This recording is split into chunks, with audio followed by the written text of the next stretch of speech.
Describe করে। তো এই জন্য এইটা পড়ে আবার যাতে তালগোল না হারায় ফেলো, এই জন্য শর্ট মানে বেস্ট হলো যখনই তুমি পড়বে তখনই ডায়াগ্রামটা ড্র করো আর ভ্যালুগুলো সাথে সাথে লিখে দাও। যেমন এখানে বলতেছে কি two generators are connected in parallel, সাথে সাথে দুটো জেনারেটর তুমি প্যারালাল কানেক্ট করো। জি স্যার। তারপরে in parallel to the low voltage side of a three phase Y delta transformer, আমার একটা ট্রান্সফরমার আছে যেটা Y ডেল্টা এবং Y, তো এটারে লো ভোল্টেজ সাইডে তোমার এই জেনারেটর কানেক্ট করতে হবে। এখন বলতেছে যে এই ফিগারে যেটা দেখানো আছে, এখন জেনারেটর 1 is rated this, সাথে সাথে এটা রেটিংটা এখানে লিখে দাও। তারপর জেনারেটর 2 is rated this, এটারও রেটিংটা লিখে দাও। তারপর each generator has a subtransient reactance, তো এখন এই subtransient reactance transient reactance যেটা আমরা আলোচনা করছি তাই না, তো সেটা তুমি লিখে দাও। এই যে এটার ভ্যালু যেটা যে 25% on its own base, এখানে হলো একটা প্যাচ মারা কথা আছে ওন বেস। হ্যাঁ, এটারও ভ্যালু 25%, এটারও ভ্যালু 25%, মানে জেনারেটর 1 এরও 25%, জেনারেটর 2 এরও 25%। এই 25%টাকে আমরা এখন পার ইউনিটে লিখতেছি, 100 কে বাদ দিলে পার ইউনিট হয়ে যায়। তো আমরা এজন্য 0.25 করে লিখলাম। এখন এবারে বলছে যে অন ইটস ওন বেস, মানে এটার যে রেটিং সেই রেটিংকে বেস ধরে যদি হিসাব করো সেটাই হলো এইটা ভ্যালু। এটার যে রেটিং এই রেটিংকে বেস ধরে হিসাব করে এটা। তারপরে ট্রান্সফরমারের কথা বলা আছে যে ট্রান্সফরমার রেটিং এটা হলো এটা, আর এটারও রিঅ্যাকট্যান্স ভ্যালুটা এটা 10%। এখন বলতেছে যে ট্রান্সফরমার, আচ্ছা এখন বলতেছে যে বিফোর দ্য ফল্ট অকার্স, ফল্টটা ঘটবে। আচ্ছা এখন দি কি বলে ভোল্টেজ, হ্যাঁ voltage on the high voltage side of the transmission line is this, এটারে এই সাইডে হলো তোমাদের হাই ভোল্টেজ সাইডটা 69 টা হলো হাই ভোল্টেজ সাইড, আর এটা 13.8 এই ভোল্টেজ, এই সাইডটা হলো লো ভোল্টেজ সাইড। এখন হাই ভোল্টেজ সাইডে এখানে ভোল্টেজটা হলো 66, এটা তোমার বলে দিয়েছে 66 কেভি। আচ্ছা এখন তারপরে বলতেছে যে ট্রান্সফরমার এটার কি বলে আনলোডেড, এটা পুরো জিনিসটা হলো আনলোডেড অবস্থায় আছে। এখন তারপর বলতেছে যে যখন একটা ফল্ট হলো find the subtransient current in each generator when a three phase short circuit occurs on the high voltage side of the transformer। আচ্ছা এই অবস্থায় মেশিনগুলো আমার রান করতেছিল, হঠাৎ করে এখানে একটা ফল্ট হলো। ফল্ট হওয়ার আগ মুহূর্তে আমার এখানকার ভোল্টেজটা ছিল 66, এটাই হলো কাহিনী। তো এটাই তুমি যদি এতটুকু একটা ড্র করো একদম জায়গা ক্লিয়ার যেটা সামনে আসবে। অল্প একটু জায়গার ভিতরে সমস্ত কিছু যেটা সামনে আসবে। তো এখন তোমাকে বলতেছে যে তুমি এইটার ভিতরে কত কারেন্ট যাবে, এটার ভিতরে কত কারেন্ট যাবে, এটা তুমি এখন দেখো। যদি এখানে একটা শর্ট, এটাই হলো মূল প্রবলেম। ঠিক আছে, তোমরা দেখতে পাচ্ছ সেট থেকে দেখা যায় না? দেখা যায় স্যার, এখানে একটু আচ্ছা আচ্ছা, তারপর আমি ওই দিকে গেলে আবার পড়া হবে। ঠিক আছে না স্যার, ঠিক আছে স্যার। আবার এটা কেমনটা এত ছোট করছে, এই দিকে যদি জানাই বলি তাহলে কিচেন জি স্যার, বুঝতে পারছি স্যার। এই জন্য আমি রিমোট নিয়ে আসছি আমার নিজের এটা পার্সোনালি। আচ্ছা এখন তাহলে আমরা কিভাবে সলভ করব? যে প্রথমে আমরা একটা ইম্পিডেন্স ডায়াগ্রাম ড্র করতে হবে। পাওয়ার সিস্টেম যে কোনো প্রবলেম সলভ করার জন্য প্রথমে impedance diagram, per unit impedance diagram draw করব। এইটারে ইম্পিডেন্স ডায়াগ্রাম হলো আমার এটা তো আর উত্তর করে আর এক্সপ্লেইন করা দরকার নাই, তাই না? যে এই জেনারেটরের জন্য এইটা জিনিস, এই জেনারেটরের জন্য এটা প্যারালালি, তো এই গ্রাউন্ড পার্টটা এই সাইডে একসাথে লাগাই দিলাম, এটারও ফেজের পার্টটা একসাথে লাগাই দিলাম, এটা ট্রান্সফরমার। আর এখানে আমি শর্ট করার জন্য একটা সুইচ দিলাম, সুইচ কানেক্ট করলে এটা শর্ট হয়ে গেল। বুঝতে পারছো? তো এখন আমাদের এই জায়গার ভোল্টেজটা ছিল আমার 66 কেভি বিফোর ফল্ট অকার্স। হ্যাঁ, এখন এটা সলভ করার জন্য প্রথমেই আমাকে পার ইউনিট ইম্পিডেন্স ডায়াগ্রাম বানাতে হবে। হ্যাঁ with per unit impedance diagram on common base. একটা কমন বেস ধরে যখন একটা সিস্টেম দাঁড়ায় তখন একটা কমন বেস লাগে। এখানে সিস্টেম বলতে এখানে জেনারেটর আছে, ট্রান্সফরমার আছে, কিন্তু ওগুলার ভোল্টেজ রেটিং যেহেতু রেটেড ভ্যালুটা হলো ডিফারেন্ট, এই পার ইউনিট ইম্পিডেন্স যেটা এখন ক্যালকুলেট করা আছে সেটা ডিফারেন্ট বেস, এক একটার এক এক বেস। এটার বেস একটা, এটার বেস এক ধরনের, এটার বেস আর এক ধরনের। এখন এটা সবগুলাকে একই বেজে নিয়ে যেতে হবে। নিয়ে গিয়ে তারপরে আমাকে per unit impedance diagram draw করে তারপরে আমার ক্যালকুলেশন করতে হবে। তো এর আগের প্রবলেমটা যেটা করছি সেটার আর এটার ভিতরে পার্থক্য কিন্তু খুব কম। এখানে একটা জেনারেটর ছিল, ওখানে জাস্ট দুটো জেনারেটর, আর কিছু না। ওখানেও ট্রান্সফরমার আছে, এখানেও ট্রান্সফরমার আছে, ওখানেও নো লোড, এখানেও নো লোড। তাহলে এখানে আমি একটা জেনারেটর বেশি লাগাই দিয়েছি। কিন্তু এখানে এক সুবিধা ছিল যে এটার রেটিং আর ট্রান্সফরমারের রেটিং হলো একই ছিল। একই ছিল মানে দেখো তোমাদের এই যে এটা 20 কেভি, এটাও 20 কেভি। তারপরে এটার ইয়া ছিল 100 এমভিএ, ট্রান্সফরমারটাও 100 এমভিএ। হ্যাঁ এইটা, হ্যাঁ এটাও 100 এমভিএ, এটাও 100 এমভিএ।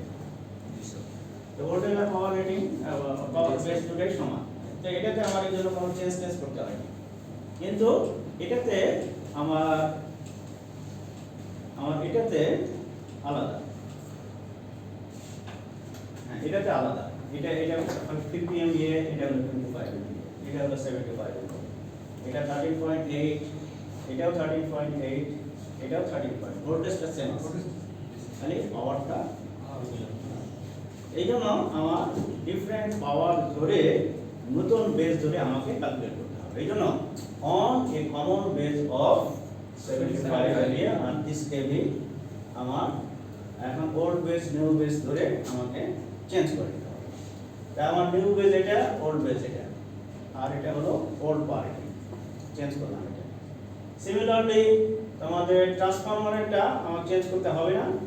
আর একটা ওটা এই Q1 এর জন্য এটা পেলাম, এটা, আর এটার জন্য এটা পেলাম। বুঝতে পারছো? আর ট্রান্সফরমারটা লাগবে না যেহেতু এই বেসটা এটা হলো ট্রান্সফরমারের বেস, এখানে ট্রান্সফরমার যা আছে তাই। এখন আমার কাজ মোটামুটি 50% এর মতো হয়ে গেছে। এখন আমি এখানে শুধু একটা ফল্ট ক্রিয়েট করব আর হলো কারেন্ট ভোল্টেজ সেট করব। এখন এখানে যদি এখন একটা শর্ট সার্কিট হয় তো তখন আমাদের ইয়েটা কত হবে, কি বলে ওর নাম, কারেন্টটা কত হবে সেটা আগে বের করব। তা ইন্টারনাল ভোল্টেজ মেথডে আমরা যেটা করি যে প্রথমেই আমরা আগে এখানকার কারেন্টটা বের করি, তারপরে এই সাইডে মেশিনের ভিতরে কত কারেন্ট সেটা আমরা পরে বের করব। তো এখন এটার জন্য আমরা কি করতেছি, এখানে যে মেথডটা আমি অ্যাপ্লাই করছি আর কি, থেভেনিন মেথড মেইনলি। থেভেনিন মেথডে তোমাদের করতেছি কি যে এখানকার থেভেনিন ভোল্টেজটা আর এই ফল্ট পয়েন্ট থেকে যদি আমি তাকাই তখন আমি টোটাল ইম্পিডেন্সটা কত দেখব, সেই ইম্পিডেন্স হলো থেভেনিন ইম্পিডেন্স বলে এটা। এখন যে ভোল্টেজটা নিব সেটা হলো before fault voltage. Before fault আমাদের এখানে ভোল্টেজটা কত ছিল, 66 কেভি।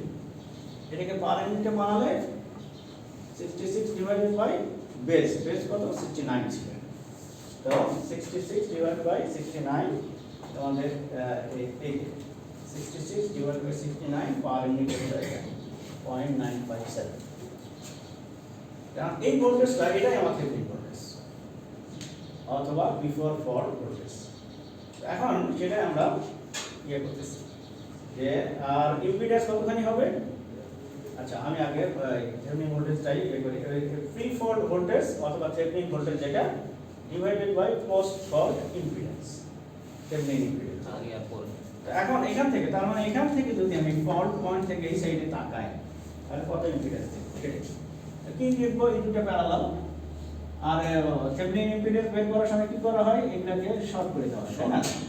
শর্ট যদি করি এই দুটোর প্যারালাল করলে ওই দুটো প্যারালাল করলে এই তোমার প্যারালালের এটা 0.25 আর ওর সাথে এই সিরিজ কত নাম সিরিজ 0.1 যোগ হ্যাঁ যোগ তাহলে 0.25 প্লাস 0.1 তো এই ভোল্টেজটা এটাতে ভাগ দিলাম এটাই হলো আমাদের কারেন্ট এই কারেন্টটা এখানকার আর ওটা তো আগের টানা স্যার ফল্ট হওয়ার আগে ফল্ট না হলে কারেন্ট করতে গেলে ফল্ট না হলে তো ফেলছে তখন তো কোনো কারেন্ট নেই ফল্ট হওয়ার হ্যাঁ। পরে দাও হ্যাঁ তো এখন এটাই হলো আমার কারেন্ট এখন এই কারেন্টটা যাচ্ছে এই যে এই জায়গাতে এখন ওরা বলতেছে যে এখানকার কারেন্ট কত তাই এই কারেন্টের আসলে দুই ভাগ হচ্ছে তাই না জি স্যার তো এখন ওই যে কারেন্ট ডিভিশন রুল অনুসারে আমাদের টোটাল কারেন্ট ইনটু যেটা যাব হ্যাঁ। এটা দিয়ে ইম্পিডেন্স বা resistance in other branch divided by total total এখন যদি আমি এটারটা বের করতে চাই তা এই টোটাল কারেন্ট মাল্টিপ্লাই এটার ইম্পিডেন্স ডিভাইডেড বাই টোটাল অর্থাৎ এই যে total XD2 other branch other percent আর divided by টোটাল হ্যাঁ এই ফর্মুলা দিয়ে তুমি বের করতে পারবে সিমিলারলি এটা আরেকটা অন্যটারও নাই এটা হবে একইভাবে বের করতে পারবে এটাই আমাদের কাহিনী শেষ কেউ বোঝো না এটা তো গত দিনেও আলোচনা করা হয়েছে হ্যাঁ গত দিনে আমাদের অনেক কাছে ক্লিয়ার ছিল না নাকি আর ওটা আসলে ওই যে এত লেখেন তো স্যার নিচে আবার এদিক ওইদিক কোনটা থেকে কোনটাতে তাকাবো ডিসপ্লে হচ্ছে ছোট এখানে তো বড় আছে ওই তোমরা মোবাইলে তাকাতো ছোট স্ক্রিন ছোট আচ্ছা তাহলে এখন আমরা আসি হলো সামনের দিকে এই যদি আমাদের এখন লোডেড করা থাকে এর আগে এই প্রবলেমটাই করছি আমরা যদি আনলোডেড অবস্থায় থাকে। এখন আমাদের পাওয়ার সিস্টেমে বেশিরভাগ মানে কি যে লোডেড অবস্থায় থাকলে এটাই স্বাভাবিক সব সময় সব কিছু সিস্টেম চলতেছে রানিং অবস্থায় এই সময় তো ফল্ট হয় তো যদি হয় তখন কি হয় বের করতে হবে তো ওটার জন্য দুটো মেথড একটা হলো ইন্টারনাল ভোল্টেজ মেথড আর একটা হলো থেভেনিন মেথড দুটোই আমরা আলোচনা করব এখন প্রথমে আমরা ইন্টারনাল ভোল্টেজ মেথডে আমরা আলোচনা করি ইন্টারনাল ভোল্টেজ মেথডে করে এই ভোল্টেজগুলোকে ইন্টারনাল ভোল্টেজ বলে এখানকার যে আমরা যখন ইকুইভ্যালেন্ট সার্কিট ড্র করি এই যে যেমন তোমাদের আগেরটাতে আসি এই যে আমরা যে ইকুইভ্যালেন্ট সার্কিট ড্র করলাম এখানে একটা ভোল্টেজ সোর্স লাগাই এটাই হলো ইন্টারনাল ভোল্টেজ তার সাথে একটা সিরিজে ইম্পিডেন্স লাগাই আর এইটাকে তখন বলে টার্মিনাল এটা হলো ভিতরে এই ভোল্টেজটা হলো ভিতরে তার সাথে এটা একটা ইম্পিডেন্স যোগ করলে এটা হলো টার্মিনাল কোয়ান্টিটি তো আমাদের এই ফল্ট ক্যালকুলেশনের সময় এই ভোল্টেজটা হলো ক্যালকুলেট করা হয় মানে এই মেথডে এখানকার ভোল্টেজটা ক্যালকুলেট করা হয় এখন জেনারেটরের সময় আমরা দেখছি যে এটা ফল্টের সময় তিন ধরনের ইম্পিডেন্স শো করে একটা হলো সাবট্রানজিয়েন্ট ইম্পিডেন্স বা সাবট্রানজিয়েন্ট রিঅ্যাকট্যান্স একটা হলো ট্রানজিয়েন্ট একটা হলো স্টেডি স্টেট তো আমি এটাই এই তিনটে ডায়াগ্রাম যে দেখাচ্ছি এর আগে তোমাদের বোঝার সুবিধার জন্য আর এখন এক ডায়াগ্রাম ভিতরে দেখো কোনো সমস্যা নেই সোর্সো এটা হলো খুব শর্ট পিরিয়ডের জন্য একদম বিগিনিং এ ফল্টের বিগিনিং এ এটা হলো মাঝে আর এটা হলো সর্বশেষ এখন এই ইম্পিডেন্সের জন্য যে আমাদের এখানকার ভোল্টেজটা পাবো সেটাই হলো ডাবল প্রাইম যখন আমি এখানে ডাবল প্রাইম নেব তখন এখানেও ডাবল প্রাইম এখানে যখন সিঙ্গেল প্রাইম নেব তখন এখানেও সিঙ্গেল প্রাইম এখানে যখন উইদাউট প্রাইম এখানেও তখন উইদাউট প্রাইম এই হলো কথা এখন সেটাই হলো এখানে যে এখানকার ভোল্টেজটা দেওয়া থাকবে আর এখানকার কারেন্টটাও দেওয়া থাকবে না থাকলে আমাকে ক্যালকুলেট করে নিতে হবে সাধারণত ভোল্টেজ দেওয়া থাকবে আর পাওয়ার দেওয়া থাকবে আমার এই কারেন্টটা ক্যালকুলেট করতে হবে আচ্ছা কারেন্টটা যদি আমার জানা থাকে আর এই ভোল্টেজটা যদি জানা থাকে এখানকার ভোল্টেজটা বের করা কোনো ব্যাপারই না তাহলে এই ড্রপটা অ্যাড করে দিই এখন এই ড্রপটা যদি আমি অ্যাড করি এখানে XD ডাবল প্রাইম নেই তাহলে এখানেও ডাবল প্রাইম পাবো এখানে যদি একটা প্রাইম নেই তাহলে এখানে একটা প্রাইম পাবো এখানে যদি উইদাউট তাহলে এখানে উইদাউট এটা হলো জেনারেটরের জন্য এখন এটা মোটর হতে পারে, মোটর হলে কারেন্ট তখন এই দিকে না গেলে কারেন্ট এই দিকে হবে, মেশিনের দিকে প্রয়োগ করবে। আর জেনারেটর হলে সে পাওয়ার দিবে জন্য কারেন্টটাও সে হলো লোডের দিকে যাবে। তাই যখন কারেন্ট যদি উল্টা হয় তাহলে এটা মাইনাস করে দিতে হবে, এখানে সবগুলো হবে মাইনাস হবে। কি বলতে নাই বলো? আচ্ছা, এখন আমরা আসবো এটা নিয়ে প্রবলেম। সে প্রবলেমটা কোনটা? ওই যেটা আগে করছি ওটার ভিতরে এখন কি চেঞ্জটা আসলো সেটা দেখো। এখন গেলে আমি একটা লোড লাগাই দিলাম, নাতে আগে যা ছিল সেটাই। আগে নন লোড ছিল, এবার লোড লাগে। হ্যাঁ, এখন লোড লাগাই দিলাম। তো লোড লাগাই দিলেই আমাদের ক্যালকুলেশনের যে স্টেপগুলো চেঞ্জ হয়ে গেল। এখন কি চেঞ্জ হলো? প্রথমে আমাকে বিফোর ফর কারেন্টটা কত তার জন্য আমাকে ই প্রাইমটা বের করতে হবে। এখানে ট্রানজিয়েন্ট, এখানে দেখো যে ট্রানজিয়েন্ট কারেন্টটা বের করতে বলতেছে, আর আগেরটাতে বলছিল সাব ট্রানজিয়েন্ট কারেন্ট। এই জন্য আগেরটাতে হলো ডাবল প্রাইম ওয়ালা জিনিসগুলো নিছি, আর এটাতে শুধুমাত্র একটা প্রাইম ওয়ালা, একটা প্রাইম এক্সটি প্রাইম। তো এই জন্য আমার যে ভোল্টেজটাও যেটা শুধুমাত্র ট্রানজিয়েন্ট ভোল্টেজটা বের করব। এখন এই ভোল্টেজটা বের করার জন্য আগের মেথডেই আমার এখানে কারেন্টটা দরকার। সোর্স আরেকটা জিনিস তোমাদের এখানে বলে দিই, সেটা হলো যে এই কারেন্ট ছাড়া, এই কারেন্টটা ছাড়া তোমার এই ভোল্টেজ আর এই ভোল্টেজ দুটোই সমান হয়ে যায়। হ্যাঁ, যেমন জিরো বসাই দাও, ওটা জিরো বসাই দিতে। তো যার ধরো তোমাদের টার্মিনাল ভোল্টেজ, এখানকার ভোল্টেজ আর এখানকার ভোল্টেজ দুটোই সমান হবে, তখন এটা লোড ডালা থাকবে না।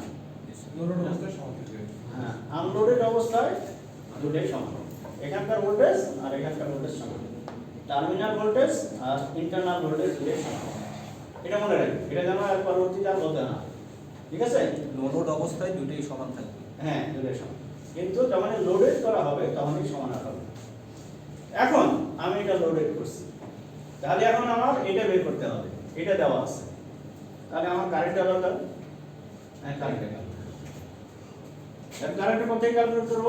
আমার কি দেওয়া আছে? পাওয়ার দেওয়া আছে, পাওয়ার ফ্যাক্টর দেওয়া আছে, আর ভোল্টেজ দেওয়া আছে। ভোল্টেজ এই ভোল্টেজ দেওয়া আছে।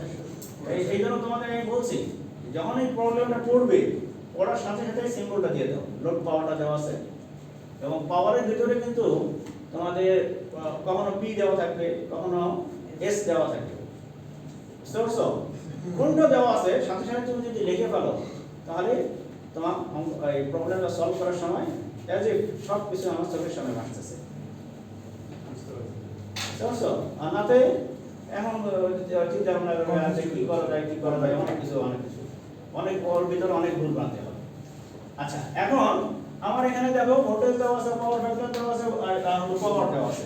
আমার এখন কারেন্টটা বার করতে হবে, কারণ আমার ইমিডিয়েটলি ফর্মুলা আমার জানা আছে, পাওয়ার আর ভোল্টেজের সাথে কারেন্টের কি রিলেশন আমার জানা আছে। কারণ আমি বলে বিলটা বসাই দেবো, আমি কারেন্টটা পেয়ে যাবো। ওই কারেন্টটা আমি বসাবো এই ইকুয়েশনে, বসালেই আমি এই প্রাইম পেয়ে যাবো। আর এই প্রাইমটা পাইলেই তোমাদের কাজ, হ্যাঁ, তখন আমাদের কারেন্টটাও ক্যালকুলেট করা যাবে। তাহলে সেটা আমি করতেছি যে আমার এর আগে এটা দিছে মোটর যেটা তার এখানে মাইনাস করে দিতে হবে। হ্যাঁ, ওই মোটর অফ করব। আচ্ছা, তো এখন এটা আমাদের বসাই দিয়ে আমি কারেন্টটা ক্যালকুলেট করব। আচ্ছা, তার আগে এগুলা কিন্তু সবগুলো কি পাওয়ার ইউনিটে নিতে হবে। তাই এখানে এটা এম্পিয়ার দেওয়া ছিল, 100 দিয়ে ভাগ দিয়ে আমি পাওয়ার ইউনিটে বানাই। যেহেতু 100টা বেস ধরতেছি, এটা হলো বেস ধরতেছি, এটা বেস, এটা বেস। ভোল্টেজের ওটা বেস 400 বেস, তাহলে এটা হলো 1 হয়ে গেল। তাহলে ওটা এখানে আমি বসাই দিলাম, দিয়েতে আমি কারেন্টটা ক্যালকুলেট করব। এখন আমি কি করব? ওই কারেন্টটা এখানে বসাই দেব, দিয়েতে আমার কারেন্ট ক্যালকুলেট করব। এটা হলো। এখন এই ভোল্টেজকে আমি যদি এই ইম্পিডেন্সটা ভাগ দিই, কোন ইম্পিডেন্সটা ভাগ দেব? ওই ফল্ট পয়েন্ট থেকে, এই জিনিসটা খুব করে খেয়াল করো। এখানে আমার ফল্ট হয়েছে, যেখানে ফল্ট হবে ওই ফল্ট পয়েন্ট থেকে তুমি এই সাইডে তাকাবে, যে ভোল্টেজটাকে ভাগ দিচ্ছ এই পয়েন্ট থেকে এই পয়েন্টের ভিতরে কি ইম্পিডেন্সটা আছে তার ইম্পিডেন্স আছে এটা একটা এটা দেওয়া দিতে হবে। কখনো কখনো দেখবে একটু পরে আরেকটা एग्जांपल আসবে, বলবে যে ফল্ট হচ্ছে এই জায়গাটা জেনারেটর একদম মাথাতে। এখন তো বলতেছে যে ট্রান্সফরমার এই সাইড, এখন বলবে যে এই সাইড, তখন ভাবতে হবে এটা তখন এটা আসবে না, আসছে সেটা তো আসছে। স্যার যেখানে ফল্ট হবে ওইখান থেকে শুরু করে আমাদের হ্যাঁ, মোট যেখানে কথা- ইনিশিয়াল ওটার মাঝে যে আমাদের রিঅ্যাকট্যান্স থাকবে ওটাই হবে। মোট কথা যেখানে ফল্ট ক্যালকুলেট করতেছে আমি, ওখান থেকে যে ভোল্টেজটাকে ভাগ দিচ্ছি ওই ওটা দুটার মাঝে হলো ইম্পিডেন্স। সব সময় এটা বলে, ঠিক আছে? আচ্ছা, তো আমি সেটাই করতেছি, আমার ভোল্টেজটাকে ভাগ দিচ্ছি হলো এই দুটা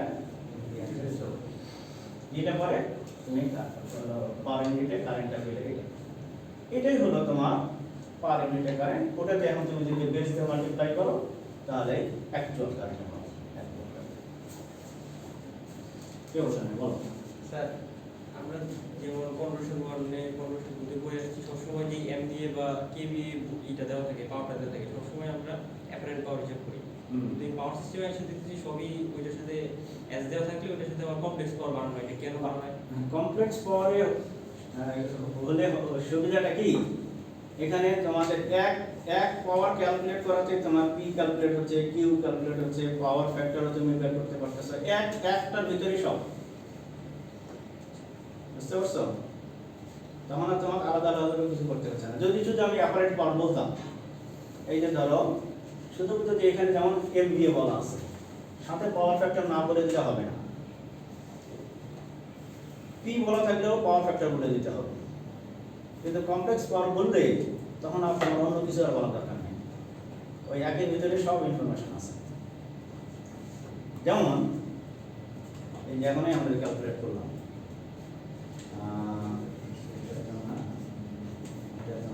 যেমন এটা যদি আমি এটা এখন পি আর কিউ দিয়ে ভাগ ইয়া করি, মানে রিয়েল আর ইমাজিনারি ভাগ করি, রিয়েল পার্টটা হলো পি, ইমাজিনারি পার্টটা হলো কিউ। আমাকে আলাদা করে কিছু বলা দরকার নেই, ওটার ইনফরমেশন কমপ্লিট। ওই জন্য সবসময় কমপ্লেক্স পাওয়ারে নিয়ে যাওয়া হয়। তাহলে স্যার আগে যেসব মেশিন বই আসছে ওইসব না ওটা তো বললাম তো, ওটাতে ঝামেলা হলো যে তোমার পাওয়ার ফ্যাক্টর বলে দিতে হবে, লিডিং ল্যাগিং বলে দিতে হবে, অনেক কিছু বলে দিতে হবে। আচ্ছা, তা আর কোনো প্রশ্ন আছে? আর কারণ? আচ্ছা, এখন এই যে আরেকটা প্রবলেম দেখো, এবারে কি করলাম, ওই তোমার রেজিস্টিভ লোডটাকে চেঞ্জ করে এবারে নিয়ে আসলাম আমি একটা মোটর লোড লাগাই দিলাম। এখনো লোড, হ্যাঁ আগের মেশিনেই আছে, আর খালি আমি লোডটা চেঞ্জ করে দিলাম।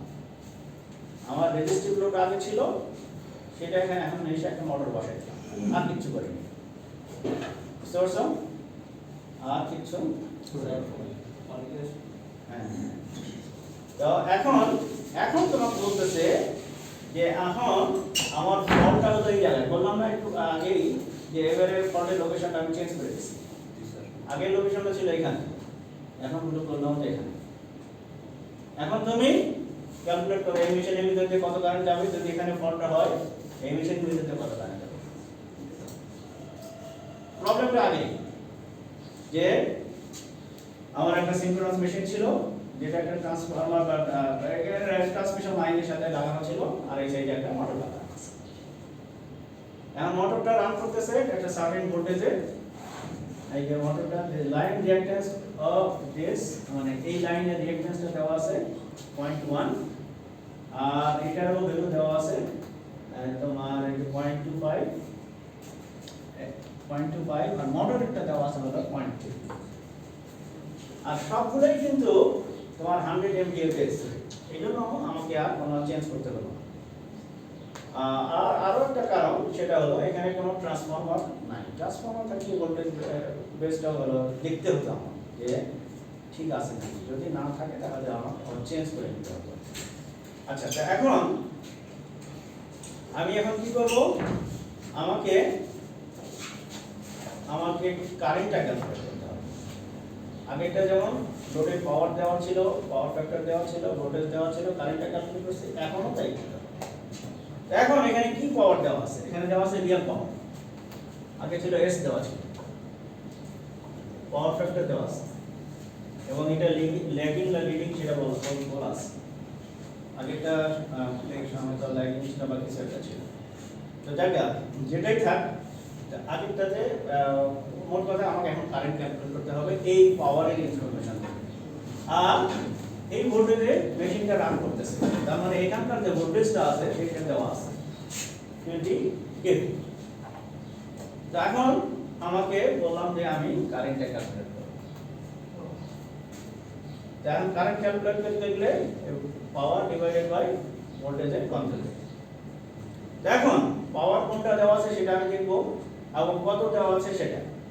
এখন ভোল্টেজটা আমার 20 কেভি দেওয়া আছে এবং বেজও 20 কেভি, বেজও 20 কেভি, এটা 1 পাওয়ার ইউনিট। আর এই পাওয়ারটা এটা দেওয়া আছে 50 এমভি, সরি মেগাওয়াট। এখন আমার ইয়ে হলো বেজ হলো 100, তাহলে আমাকে এটাকে তোমার ইয়ে করে নিতে হবে। এই যে এখানে আসে 50 ডিভাইডেড বাই আমাদের এই 100 তে ভাগ দিলাম, আর এখানে 0.8 তে ভাগ দিলাম কি জন্য বল? স্যার পাওয়ার ফ্যাক্টর যে এমবি এর নিয়ে আসবো। হ্যাঁ, আর ওটা ছিল পি। পি কে যদি তুমি পাওয়ার ফ্যাক্টর দিয়ে ভাগ দাও তাহলে এস পাবা। পি আর এস এর ভিতরে রিলেশন হলো এটা, এইজন্য সাইডে আমি এটা লিখে দিচ্ছি। এস পি মানে তো এটা জানো তো, বিআই কোসাইন থিটা। কোসাইন থিটা হলো পাওয়ার ফ্যাক্টর, আর বিআই টা হলো এস। তাহলে এস টাইমস পাওয়ার ফ্যাক্টর। এখন আমার পি দেওয়া আছে, পাওয়ার ফ্যাক্টর এস বের করতে হবে, তাহলে আমি ভাগ দেব 200 ভাগ করলে আসে। হ্যাঁ, এখন এস এর যদি আমি একটা কমপ্লেক্স পাওয়ারটা লিখতে চাই তাহলে তার সাথে অ্যাঙ্গেল দিতে হবে। একদম আলাদা। অ্যাঙ্গেলটা এখন যদি আমার এটা লিডিং হয় তাহলে মাইনাস দিতে হবে, ল্যাগিং হলে প্লাস হবে। তো এখন এটা লিডিং পাওয়ার ফ্যাক্টর, এই জন্য মাইনাস। বুঝতে তাহলে এস এর ভ্যালুটা আমি পেলাম এটা, এই এস এর ভ্যালুটা আমরা এখানে বসাই দেব, দিয়ে আমি ক্যালকুলেট করলাম কারেন্টটা। এই কারেন্টটা আমি এখন এখানে বসাই দেব, তাহলে আমি এখানকার এই জেনারেটরের জন্য পাবো এই ইকুয়েশন, মোটরের জন্য এটা। কি জন্য এটা? জেনারেটরের জন্য এই দুটো কেন হলো, আর মোটরের জন্য শুধু এটা হলো কেন? স্যার যখন আমরা জেনারেটর করতেছিলাম তখন ফল্ট হয়েছিল একদম সবার শেষে।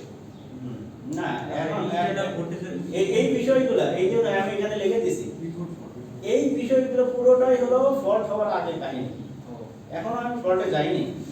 এই ইন্টারনাল ভোল্টেজের কারণে কারেন্টটা ঢুকছে এক সাইডে, আর মোটরের ক্ষেত্রে কারেন্টটা ঢুকছে আর ওটার ক্ষেত্রে বেরিয়ে গেছে জেনারেটর ক্ষেত্রে। আচ্ছা, এখানে হলো দুটো জিনিস। একটা হলো আমার এই ভোল্টেজটা দেওয়া আছে, আমাকে এখন এই ভোল্টেজটা বের করব। তোমাদের ওই পাওয়ারের ভিতরে কিন্তু এই যে আমরা একটা প্রবলেম করছিলাম, আমাদের ভুলে গেছে কিনা জানি না, এখানকার ভোল্টেজ দেওয়া আছে, এখানকার ভোল্টেজটা বের করতে হবে। তাহলে এখানকার ড্রপটা আমার যোগ দিতে হবে, এই ড্রপটা যোগ দিতে হবে, এই দুটার ইনফ্লুয়েন্স তাহলে আমার যোগ করে ওটার ড্রপটা আমি যোগ দেব, এখানটা পেলাম। আর মোটরের ক্ষেত্রে এখানকারটা দেওয়া আছে, এটা বের করতে হবে, তাহলে এই ড্রপটা হলো বিয়োগ দিতে হবে, সেটাই করলাম। জি স্যার। এক্স্যাক্টলি সেম জিনিসে আমি পাওয়ার ইউনিটের ভিতরে করছি, একটা লং প্রবলেম করছি। ওই যে টু ট্রান্সমিশন লাইন, 4টে ট্রান্সফরমার আছে, মোটর আছে, আরো অনেক কিছু লোড আছে, ওখানে কিন্তু সিমিলার জিনিস করছি। যেমন তোমরা একটু তোমাদের নোটটা ওপেন করে দিই। আচ্ছা দেখ, এখন আমাদের এটা বের করলাম, এটা বের করলাম, তাহলে আমাদের সেকেন্ড স্টেপটা হয়ে গেল। এখন থার্ড স্টেপটা কি? এখানকার কারেন্ট কত, এখানকার কারেন্ট কত, যদি আমাদের ফল্ট হয়। আর কোথায় ফল্ট?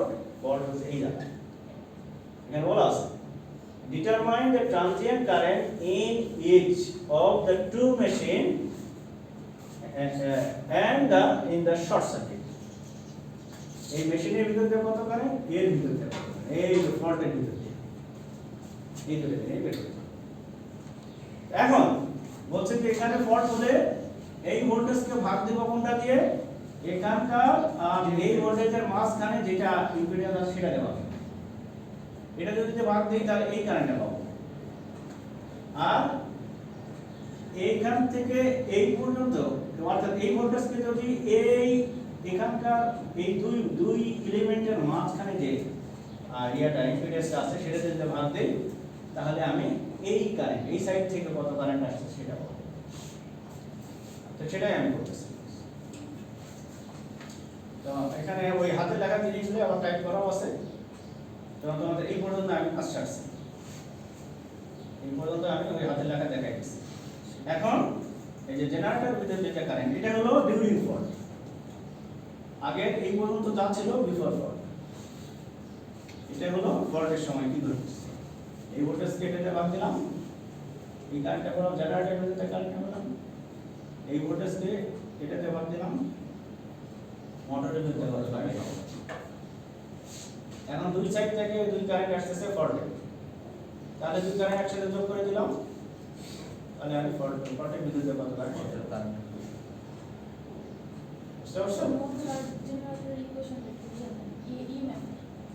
ইএম এর ইকুয়েশনটা ইএমএফ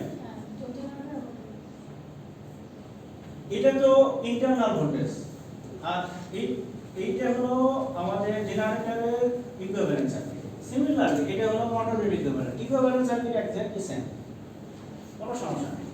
এখন জেনারেটরে হয় কি কারেন্ট দেয়, সে পাওয়ার দেয়, জেনারেট করে, আর মোটর হলো নেয়। এই জন্য জেনারেটরের কারেন্ট মানে আউট অফ দ্য মেশিন, আর মোটরের ভিতরে সে নিচ্ছে। এই জন্য দুটা কারেন্ট হলো উল্টো দিকে। ইম্পিডেন্স এক মোটরের ক্ষেত্রে একটা হচ্ছে, আর সেজন্য না, ইম্পিডেন্স এই যে জেনারেটরের জন্য এতটুকু, মোটরের জন্য এতটুকু। এটা হলো লাইনের ইম্পিডেন্স। স্যার মোটরের ক্ষেত্রে তাহলে এটা যখন কাউন্ট করা হয়নি কিসের কারণ আমার মোটরের ক্ষেত্রে যে লাইন হ্যাঁ, এখন আমার এখানকার ভোল্টেজ দেওয়া আছে, এই ভোল্টেজটা বের করতে হবে। এটা তো আসতেছে না আমার। জেনারেটরটা আসতেছে। হ্যাঁ, জেনারেটর তো আসবেই। জেনারেটর তোমার এখানে আসতে, তুমি এখানে আসো, এখানে আসবে, তাই এটা পাবে আসতে হবে না। আচ্ছা, আর কোনো প্রশ্ন আছে? আচ্ছা স্যার এখানে আমরা যে অ্যাঙ্গেলটা বের করেছিলাম ওখানে স্যার আগে হ্যাঁ স্যার এখানে যে অ্যাঙ্গেলটা ছিল পাওয়ার ফ্যাক্টর এখানে -36.87, ওখানে ইউজ করতেছি পজিটিভ, এখানে শুধু এস, এখানে এক্স কনজুগেট কনজুগেট। কিছু খেয়াল করতে হবে, বুঝছো? আচ্ছা, আর কোনো প্রশ্ন? আর কোনো প্রশ্ন? আচ্ছা, তাহলে আমি দুই কারেন্ট পেলাম, এই দুই কারেন্টকে যদি যোগ দেই তাহলে আমি তাহলে ফল্টের কারেন্টটা পেয়ে যাবো। টোটাল ভোল্টেজ ভিতরে কত current sir during the fault হিসাবটা একটু আবার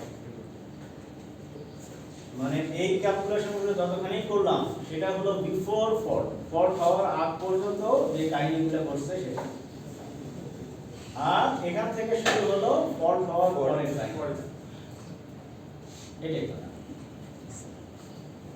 বা ফল্ট হলে পরে, ফল্ট হওয়ার পরে ওটাও একটা স্টোরি আছে। ওটা হলো ফল্ট হলে পরে কি অবস্থা, ফল্ট ক্লিয়ার হলে পরে কি অবস্থা, মানে বিভিন্ন অবস্থা। সেটার জন্য তোমাদের স্টেবিলিটি আর একটা চ্যাপ্টার আছে বা একটা কোর্স আছে, সেখানে আমরা ওই ডিটেইলস আলোচনা করি। এখন হলো ফল্ট হওয়ার পরে কি অবস্থা বা ফল্ট থাকা অবস্থা কি হবে, ডিউরিং ফল্ট আর ফল্ট হওয়ার আগে। এই আর কারণ প্রশ্ন আছে? আচ্ছা, এখন সিমিলার প্রবলেম আমরা যাব থেভেনিন মেথডে কিভাবে করব। সিমিলার প্রবলেম থেভেনিন মেথডে কিভাবে করব। হ্যাঁ, সবাই একটু খেয়াল করো, সবাই খেয়াল করো যে আগের মেশিন আগের প্রবলেমটাই এবারে আমি নিয়ে আসলাম। এই প্রবলেমটাই আমি এবার সলভ করব থেভেনিন মেথডে। তো তখন আমাদের কি রুল কিন্তু ডিফারেন্ট, দুটা ডিফারেন্ট মেথড, অতএব একটার সাথে আরেকটা মিক্স করব। তো ওটার জন্য আমরা কি করব, প্রথমে থেভেনিন ইকুইভ্যালেন্ট সার্কিটটা বানাবো। থেভেনিন ইকুইভ্যালেন্ট সার্কিট কিভাবে বানায় বলো? আমাদের রেফারেন্সের ভোল্টেজ ভোল্টেজ যেখানে থাকবে যে কোনো একটাকে ইফেক্টকে নিয়ে বাকিগুলোকে আমরা হচ্ছে ইয়ে করে দেবো, শর্ট করে দেবো। ভোল্টেজ সোর্স থাকে শর্ট হবে আর কারেন্ট থাকলে ওটাকে ওপেন করে দিবো। শর্ট করবো কি জানে, ওপেন করবো কি জানে। থেভেনিন মেথডের মানে এটা একটা ভেরি ইউজফুল মেথড আমাদের নেটওয়ার্ক সলিউশনের জন্য। এখন নেটওয়ার্কটা তোমার সার্কিটের হতে পারে, পাওয়ার সিস্টেমের হতে পারে, যে কোনো কিছু হতে পারে। সেটা কি বলে যে আমার একটা ধরো লার্জ সিস্টেম আছে, যেটাতে আমি লুপ মেথডে করতে চাইলেও সমস্যা, অলমোস্ট অসম্ভব, নোড মেথডে করতে চাইলেও অনেক ঝামেলা। এখন সেক্ষেত্রে আমি করবো কি, যে আমার যে ব্রাঞ্চের কারেন্ট বের করতে হবে সেই ব্রাঞ্চটাকে আমি কি করবো, জাস্ট ওপেন করবো। ওপেন করলে এখন এই ওপেন অবস্থায় এখানকার ভোল্টেজটা কত সেটা পাবো, এটাকেই বলে থেভেনিন ভোল্টেজ। বুঝতে পারছো? এরপরে এই ওপেন অবস্থায় এই দিক থেকে যদি আমি তাকাই তাহলে কত ইম্পিডেন্সটা আমি দেখতে পাবো, ওটাই হলো থেভেনিন ইম্পিডেন্স। এখন এই যে আমার লার্জ নেটওয়ার্ক, এই নেটওয়ার্কটাকে পুরোটাকে আমি রিপ্লেস করতে পারবো, এই পাশে যেটা পুরোটাই রিপ্লেস করতে পারবো এই দুটো থেকে। থেভেনিন ভোল্টেজ যেটা আমি মাপলাম আর থেভেনিন ইম্পিডেন্স যেটা বের করলাম, তার মানে এইটারই ইকুইভ্যালেন্ট হয়ে গেল এটা। এখন আমাদের এর ভিতরে কারেন্ট বের করা ভেরি ইজি। এই ভোল্টেজটা এখানে এই দুটো দিয়ে ভাগ দিলাম, তাহলে আমার একটা কারেন্ট বের হয়ে গেল। এটাই হলো থেভেনিন, যে আমি যেখানকার যে পয়েন্টে আমার কারেন্ট বের করতে হবে ওই ব্রাঞ্চটাকে আমি ওপেন করব, করলে পরে ওখানকার যে ওপেন টার্মিনাল ভোল্টেজ আছে সেটা থেভেনিন ভোল্টেজ। মোট কথা থেভেনিন ইকুইভ্যালেন্ট সার্কিটটা হলো আর কিছু না, যে আমি পুরো নেটওয়ার্কটাকে একটা ভোল্টেজ সোর্স এবং একটা ইম্পিডেন্স দিয়ে রিপ্লেস করতেছি। আচ্ছা, তাহলে আমাদের এই আইএলটা হলো তোমাদের V Thevenin divided by Z Thevenin plus Z. এই কাজটাই আমি এই ফল্ট ক্যালকুলেশনের সময় কাজ লাগাবো। এখন কি করব, যে এখানে আমাদের ফল্ট হয়েছে, ধরুন আমাদের ফল্ট এখানে হয়েছে। তো এখন ফল্ট না হওয়া অবস্থা, যে ওপেন করা মানে কি, যে ফল্ট নাই, ফল্ট হওয়া মানে কি শর্ট হয়ে গেছে। তো এখন যদি ফল্ট না থাকে মানে ওপেন করতে হয়, তার মানে ফল্ট কারেন্ট নাই, ফল্ট নাই। তো এই জন্য আমি এখানটা ভোল্টেজটা বের করতে হবে, তার মানে বিফোর ফল্ট যে ভোল্টেজটা সেটাই আমার থেভেনিন ভোল্টেজ। বুঝতে পারছো? এটা যদি আমি ওপেন করে দিই, ফল্ট হলে হওয়া মানে কি, এখানে সুইচটা আমার ক্লোজ আছে, সুইচটা ক্লোজ হলে পরে ফল্ট কন্ডিশন। আর ফল্ট যদি না হয়, না থাকে, তখন হলো ওপেন অবস্থায়, সেই সময়টা হলো ওটাকে বলে আমাদের প্রি ফল্ট ভোল্টেজ, ফল্ট হওয়ার আগ মুহূর্তে কত ভোল্টেজ, ওটাই হলো আমার থেভেনিন ভোল্টেজ। ওটা আমি ইজিলি ক্যালকুলেট করতে পারি, আমি যদি মেশিনে রেডিং জানি আর কত ভোল্টেজটা ওটা আমি ইজিলি বের করতে পারি। সেটাই আমি করবো, আমি প্রথমে হলো থেভেনিন ভোল্টেজটা বের করব। আর এখান থেকে তাকায়ে আমি ইম্পিডেন্সটা, পুরো নেটওয়ার্ক ইম্পিডেন্সটা কত সেটা দেখব। ওই যে আগে যেটা করছিলাম, এই যে এখানে যেটা করলাম, এখানে যেটা করলাম, এই দুই প্রান্ত থেকে তাকায়ে আমি এখানে কত ধরলাম, এটা হলো আমাদের ফল্টের টার্মিনালটা, এই যে এই সাইডে ফল্ট হয়েছে, এটাকে আমি এখন ওপেন করে রাখলাম। করলে পরে আমি এই দুই পয়েন্টের উপর ভোল্টেজটা বের করলাম, সেটাই আমার থেভেনিন ভোল্টেজ। আর এখান থেকে তাকায়ে আমি ইম্পিডেন্সটা করলাম, সেটাই আমার থেভেনিন। এই কাজটাই করলাম, বুঝা গেছে? আচ্ছা, আসে সেটা এখন করি। তাহলে এটা আমি ওপেন করলাম, করলে পরে মানে ফল্টটা ধরলাম যে নাই, তাহলে এখানকার ভোল্টেজটা সেটা হলো আমার থেভেনিন ভোল্টেজ, আর এখানকার ইম্পিডেন্সটা সেটা হলো থেভেনিন। তাহলে এই নেটওয়ার্কের ক্ষেত্রে সেই থেভেনিন ইম্পিডেন্সটা কত হবে? তাহলে আমি ইন্টারনাল ভোল্টেজটা শর্ট করে দিতে হবে থেভেনিন ইম্পিডেন্স বের করার জন্য, আর এই পয়েন্ট থেকে, এই দুই পয়েন্ট থেকে তাকাতে হবে, তাকালে পরে যে ইম্পিডেন্সটা দেখব, এই দুই পয়েন্ট থেকে যদি তাকাই ওটাকে আমি আবার এখানে ড্র করছি, তাহলে এই ইম্পিডেন্স সিরিজে তার সাথে প্যারালাল এটা,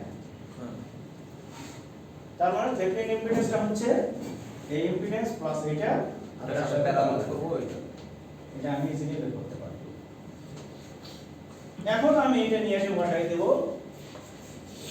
এখানে, থেভেনিন ভোল্টেজ পেলাম, থেভেনিন ইম্পিডেন্স পেলাম। এখন আমি ফল্টটা ক্রিয়েট করব। ফল্ট ক্রিয়েট করার জন্য এখানে আগে আমি সরাসরি সুইচ দিয়ে দিয়েছিলাম, এখানে সুইচ এখন সরাসরি না দিয়ে এখন একটা ইম্পিডেন্সে, এটাকে ফল্ট ইম্পিডেন্স বলে, যে আমাদের ফল্টটা হতে পারে একদম জিরো ইম্পিডেন্স দিয়ে, যেটাকে আমরা বলি ভোল্টেড ফল্ট, সলিডলি গ্রাউন্ডেড ফল্ট, অনেকগুলো নাম আছে, অথবা ফল্ট থ্রো ইম্পিডেন্স, যে ফল্টের ব্রাঞ্চের ভিতরে আমার কিছু ইম্পিডেন্সও থাকতে পারে। তো সেটাই ধরেই আমরা এটা জেনারেল ক্যালকুলেশন করতেছি, এবং এটা যদি জিরো বসাই দিলেই আমাদের সরাসরি মানে সলিডলি গ্রাউন্ডেড ফল্ট হবে। তো দেখা, তো ধরলাম আমাদের ফল্ট ইম্পিডেন্স আমি ওখানে বসাচ্ছি, অর্থাৎ এই ফল্টটারে একটা ইম্পিডেন্সও কনসিডার করতেছি, সামান্য হলেও একটা ইম্পিডেন্স আছে, সেটা আমি কনসিডার করতেছি। তাহলে এখন আমাদের থেভেনিন মেথডে এখানকার কারেন্টটা বের করতে হলে কি করতে হবে, যে এই ভোল্টেজটাকে এই দুটোতে ভাগ দিতে হবে। জি স্যার, সেটাই আমি করলাম। তাহলে আমার কি হচ্ছে, এটার ভিতর দিয়ে কারেন্টটা বের হচ্ছে। এখন আমাদের এটার ভিতরে কত কারেন্ট, এটার ভিতরে কত কারেন্ট সেটা বের করতে হবে। ওই যে একটু আগে দুইটা ভাগ হয়ে যাচ্ছে, দুই মেশিন আর ট্রান্সফরমার, যে কারেন্ট ডিভিশন রুল, সেই কারেন্ট ডিভিশন রুল এখানে আমি সেম প্রসিডিউর। কিন্তু আগেরটা ছিল আমাদের নো লোড কন্ডিশন, এবার একটা লোড আছে, এবার লোড আছে। এখন এই জন্য লোড কারেন্টকে হিসাব নিয়ে আসার জন্য কি করতে হবে, আমাকে ওই কারেন্ট ডিভিশন রুল করার পরে আবার লোড কারেন্টটা হলো অ্যাড করতে হবে। তো সেটা আমরা এখানে অ্যাড করতেছি, মানে প্রি ফল্ট কারেন্টটাই হলো লোড কারেন্ট। এখন এই কারেন্ট ডিভিশন রুল করে যেটা পেলাম সেটা হলো এই যে ডেল্টা আইটি, মানে জেনারেটরের ভিতরে কত কারেন্ট, এটা হলো ডেল্টা আইএম, মানে মোটর থেকে আসতেছে কত, কিন্তু অ্যাকচুয়াল কত হবে সেটা হলো আমি যখন লোড কারেন্টটা অ্যাড করব তারপরে পাবো। তো এখন এখানে এই জন্য লোড কারেন্টটা এখানে প্লাস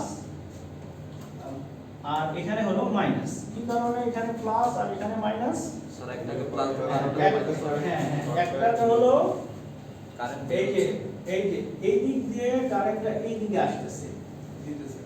এখন ফ্রি ফল্ট কারেন্ট যেটা সেটা আর ফল্টের পরে যে কারেন্ট দুটোই একই ডিরেকশনে, এই জন্য ওটাকে দুটাই হলো একই সাইন। আর মোটরের ক্ষেত্রে আমাদের প্রি ফল্ট ছিল এই সাইডে, আর ফল্ট হওয়ার পরে হলো এই সাইডে, উল্টা। বুঝতে পারছো? উল্টা।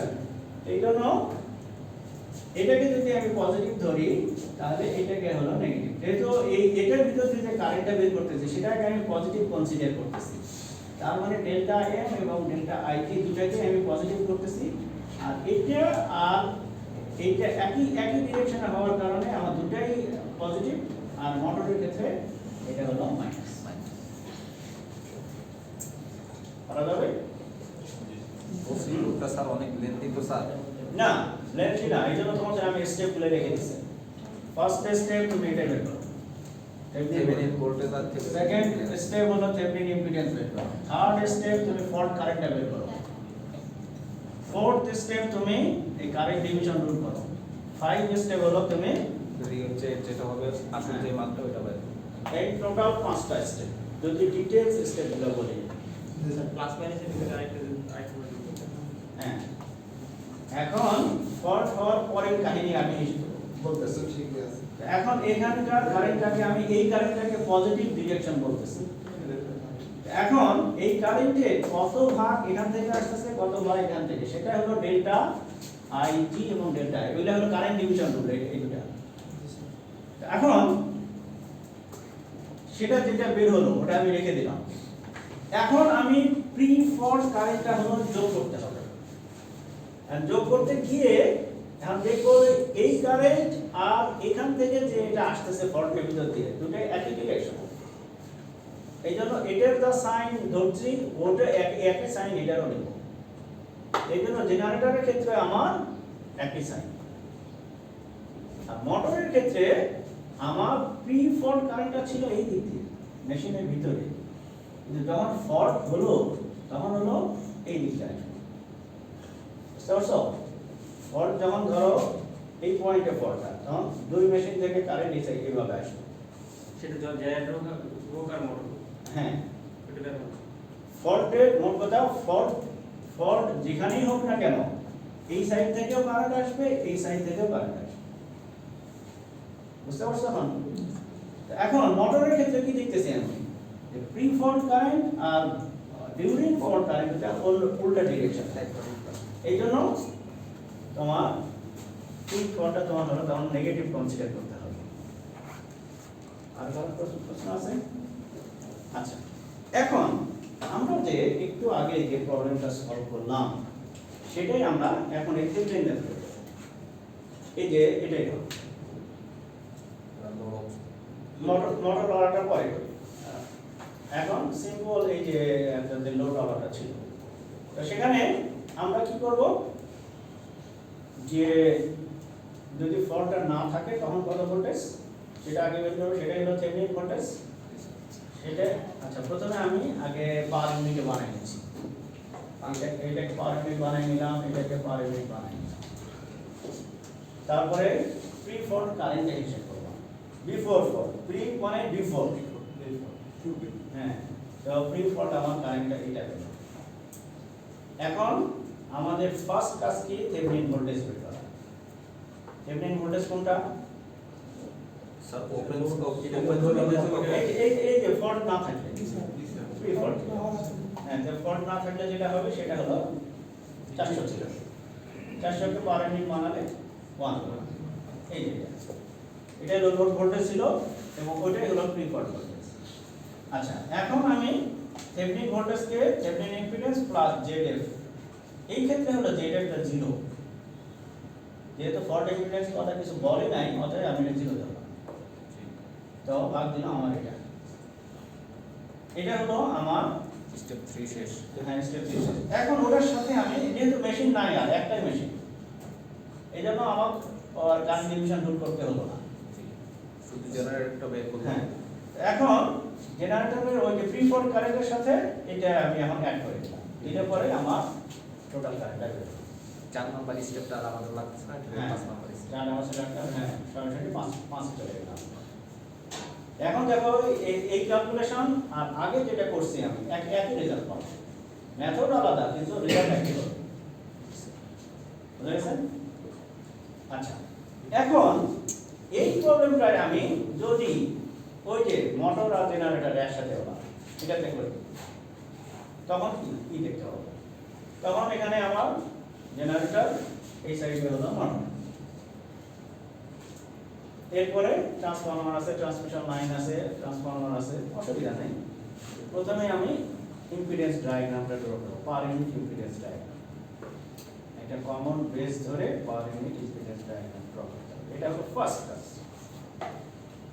তারপরে সেকেন্ড কাজ হলো থেভেনিন ভোল্টেজ বের করব, থার্ড হলো থেভেনিন ইম্পিডেন্স বের করব। তারপরে তোমাদের এই প্রি ফল্ট কারেন্টটাও তো আগে ক্যালকুলেট করে নিলাম। আচ্ছা, এখানে জিনিসটা আগে পড়ি। For the synchronous generator motor system shown in figure, the line has a reactance of 10%. এটা reactance of 10% on a base of this 20 MVA and 66 kV. The motor is drawing this amount current. এখানকার কারেন্টটা সে কত নিচ্ছে, কত পাওয়ার নিচ্ছে, কত power factor, leading power, at a terminal voltage of this মোটরের terminal ভোল্টেজটা হলো 11 volt. When a symmetrical three-phase fault occurs at a motor terminal, এবারে ফল্টটা হচ্ছে এই জায়গাতে মোটর টার্মিনাল। এটা কিন্তু ফল্টের সিম্বল, এই যখন দিয়ে একটা অ্যারো দিলে অথবা এখানে এফ লাগে, এটা হলো ফল্টের সিম্বল। এখন determine the generator current, motor current and fault current, তিনটে।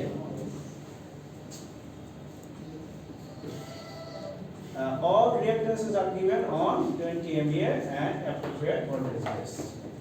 তার মানে এখানে আমার আর ওই বেস চেঞ্জ করার দরকার হলো না, সব একই বেসে করে দেওয়া আছে, মানে পাওয়ার বেস একই সব। এখন আমি করব কি, প্রথমে হলো আমি রিঅ্যাকট্যান্স ডায়াগ্রামটা ড্র করব, এই ডায়াগ্রামটা ড্র করব।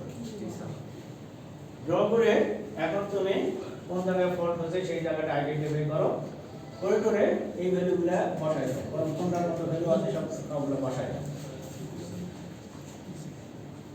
বসানোর পরে তোমার এখন থেভেনিন ভোল্টেজটা বের করো। থেভেনিন ভোল্টেজটা কোনটা বলো? ফল্ট হওয়ার আগ মুহূর্তে যে ভোল্টেজটা ওইটাই আমাদের থেভেনিন ভোল্টেজ। হ্যাঁ, ফল্ট হওয়ার আগ মুহূর্তে যে ভোল্টেজ, এবং সেটা তোমাদের বের করতে হবে না, অলরেডি তারা বলেই দিয়েছে। কি বলে দিয়েছে? যে ওটা আমার 11 কেভি ভোল্টেজ ছিল।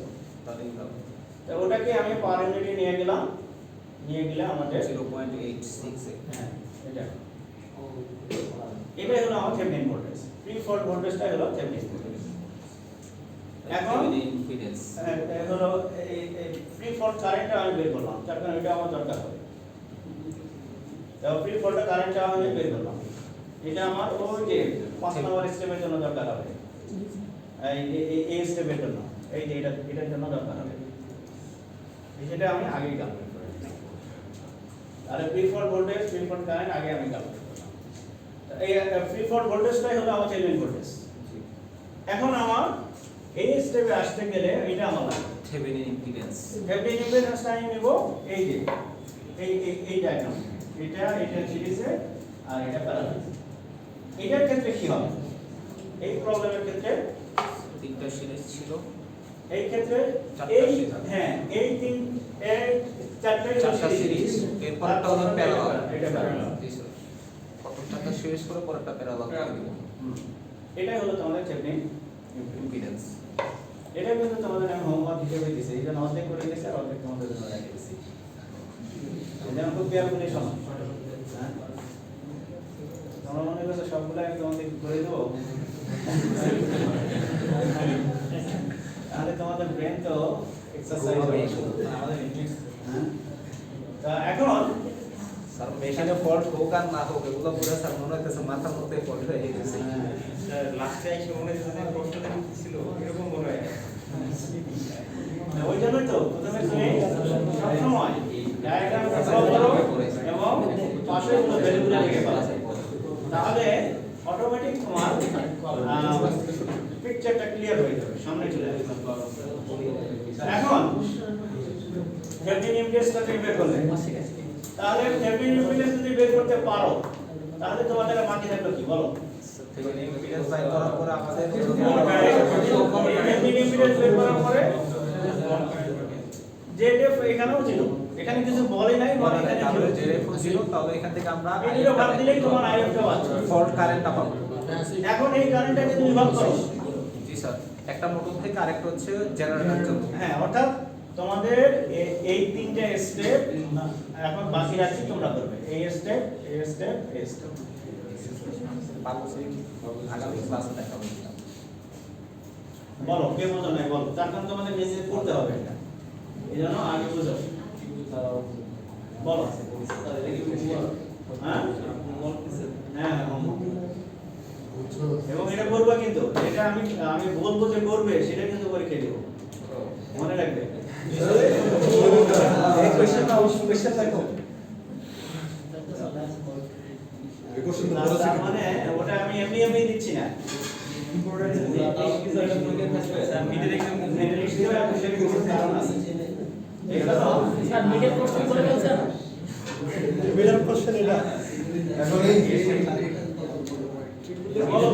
কেউ যদি না বুঝে তাহলে সেটা বলো।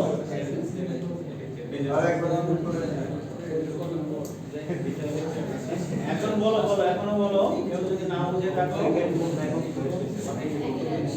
আচ্ছা, তো এখন আমরা আসবো